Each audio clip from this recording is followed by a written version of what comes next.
श्री शिवाय नमस्तुभ्यम। हर हर महादेव। दोस्तों, इस वीडियो में गुरुजी आपको एक मंगलवार का उपाय बताएंगे तथा ऐसे कौन से 2 पाप हैं जिनका भुगतान पृथ्वी पर ही करना पड़ता है। अब गुरुजी से उपाय सुनिए।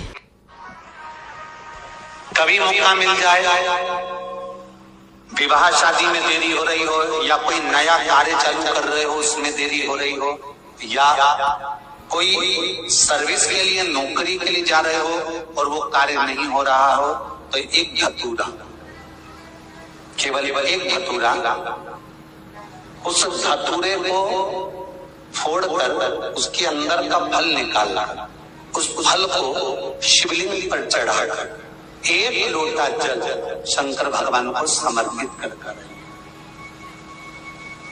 दिन होना चाहिए मंगलवार। कौन सा दिन होना चाहिए? जम के बोलो जरा, मंगलवार। समर्पित करो। उसके बाद में आप विवाह के लिए अगर समर्पित करे हैं तो विवाह में देरी नहीं होगी। व्यवसाय और व्यापार के लिए या नौकरी के लिए समर्पित करे हैं तो उसमें अब गुरुजी को आगे सुनिए। गुरुजी बहुत अच्छी बातें बताएंगे, इसलिए वीडियो को पूरा देखना और वीडियो पसंद आने पर वीडियो को लाइक शेयर करना तथा चैनल को सब्सक्राइब करना और बेल आइकन जरूर प्रेस करना ताकि नई वीडियो की नोटिफिकेशन आपको मिल जाए। अब गुरुजी को आगे सुनिए। देता है यमराज, सबके सारे के सारे पाप का भुगतान यमराज भुगताता है। और कल शिव महापुराण में कहा था महादेव 2 पाप का भुगतान जरूर भुगताते हैं इस पृथ्वी पर। पहला, गर्भवती नारी को अगर गाली दी गई है, गर्भवती नारी को अगर अपशब्द कहा गया है, उसका भुगतान देवाधिदेव महादेव भुगताते हैं। और दूसरा, जो धर्म वाली नारी, रजस्वला नारी को अपशब्द कहा गया है तो उसका भुगतान महादेव भुगताते हैं।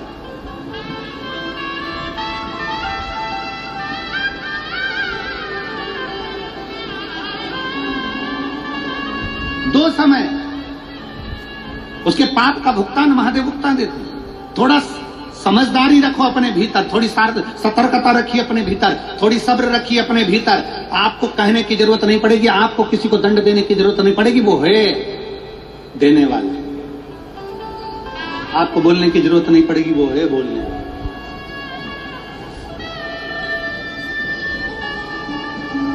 कथा आती है,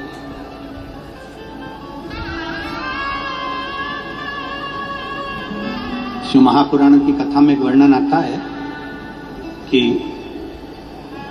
भगवान देवताओं ने मिलकर असुरों के साथ में मिलकर मंथन किया।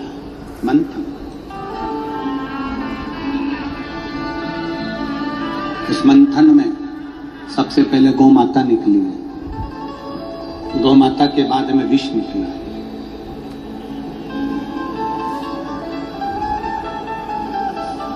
अब गौ माता भी निकली और विष भी निकला, फिर अमृत निकला।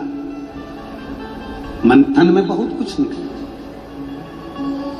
फिर मंथन में अमृत भी निकला तो मंथन में लक्ष्मी भी निकली है, मंथन में रतन भी निकले हैं, मंथन में माणिक मोती भी निकले हैं, मंथन में औषधि भी निकली है और मंथन में हाथी भी निकला। ऐरावत हाथी भी निकला मंथन में। समुद्र मंथन को जब करा गया तो ऐरावत हाथी निकला। हाथी को देखकर भी समझ जाना कि वो ऐरावत हाथी जो मंथन में निकला वो क्यों निकला। मंथन में हाथी निकलने की क्या जरूरत थी? मंथन में ऐरावत हाथी की क्या जरूरत पड़ गई? मंथन में ऐरावत हाथी क्यों निकला? उस ऐरावत हाथी के निकलने का कारण केवल इतना था कि इस हाथी को देखो, इसके कान कितने बड़े बड़े हैं। अर्थात जिंदगी में अगर तुम आए हो तो तुम्हारे कान भी बड़े रखना, सुनने की आदत डालना, ज्यादा बोलने की आदत मत डालना। कान बड़े।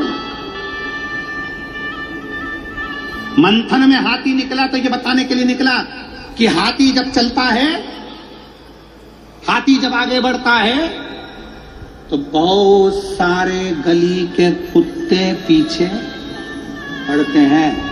पर हाथी से हमको ये सीखना है कि हाथी पीछे पलट कर नहीं देखता कि कौन कुत्ता हमारे को भौंक रहा है। अजब अजब।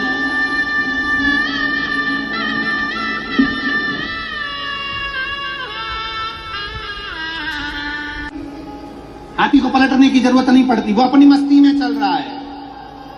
ऐरावत हाथी मंथन में इसलिए निकला कि सारे देवताओं को, रसूलों को भी ज्ञान उत्पन्न कराया जाए, ज्ञान प्रदान किया जाए कि देखो जिंदगी में आगे बढ़ना है तो हाथी जैसी अलमस्ती लेकर चलते जाना। चिल्लाने वाले चिल्लाते रहेंगे, भौंकने वाले भौंकते रहेंगे और बोलने वाले बोलते रहेंगे, तुम अलमस्त होकर आगे बढ़ते जाना।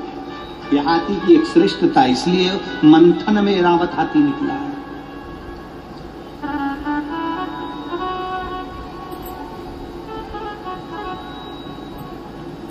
और हाथी की सबसे बड़ी श्रेष्ठता ये होती है कि हाथी को जो भी मिलता है ना, हाथी उसको ऊपर, महावत जो बैठा रहता है हाथी को चलाने वाला, हाथी को आपने पैसे दिए कभी? किस किस ने दिए? जरा हाथ उठाओ। सबने दिया। हाथी क्या करता है? उस पैसे को ऊपर दे देता है। हाथी के पास में जो भी सामान आता है हाथी ऊपर दे देता है। हाथी अगर पानी भी भरता है तो ऊपर फेंकता है। हाथी कोई भी सामान उठाता है ऊपर देता है। हाथी से ये सीख लेना चाहिए कि संसार में हमें कुछ भी मिले उस ऊपर वाले को धन्यवाद देते रहना चाहिए। ये हाथी से सीख लीजिए। हाथी को कुछ मिला उसने ऊपर दे दिया, हाथी को पानी मिला ऊपर फेंक दिया, हाथी को सामान मिला उसने ऊपर दे दिया। अर्थात ये सीख हमें लेना चाहिए। हम उन्नति की सीढ़ी पर जैसे जैसे चढ़ते जाएं, हम तरक्की की ओर जैसे जैसे बढ़ते जाएं, हम समृद्धि की ओर जैसे जैसे बढ़ते जाएं, वैसे वैसे उस परमात्मा को धन्यवाद देते रहना कि ये तेरी कृपा से मिला है, वरना मेरी तो कोई सामर्थ्यता ही नहीं थी। कौन जानता था तेरी रहमत से पहले? कौन जानता? कौन जानता?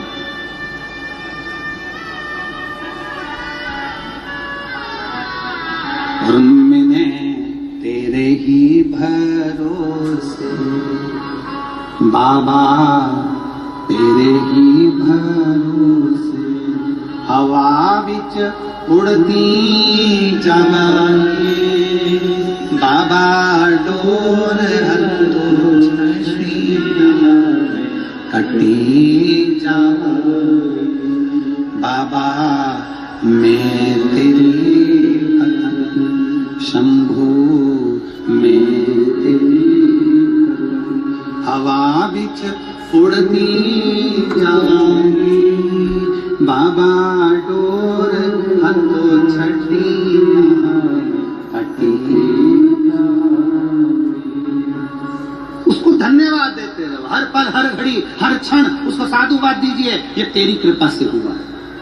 आज अगर ओम प्रकाश जी कथा करा रहे हैं, प्रकाश जी कथा करा रहे हैं, अगर ये सारा परिवार बैठा हुआ है, जयसाल परिवार बैठा हुआ है, साथ में पूरे परतवाड़ा के लोग बैठे हुए हैं, आसपास के क्षेत्र के लोग आए हुए हैं, भक्त लोग, वो सुन रहे हैं कथा, आप अगर शिव महापुराण की कथा तक पहुंच गए तो बाबा को धन्यवाद देना, ये तेरी कृपा से हम यहाँ पहुंचे और तुमने हमें यहाँ बुलाया।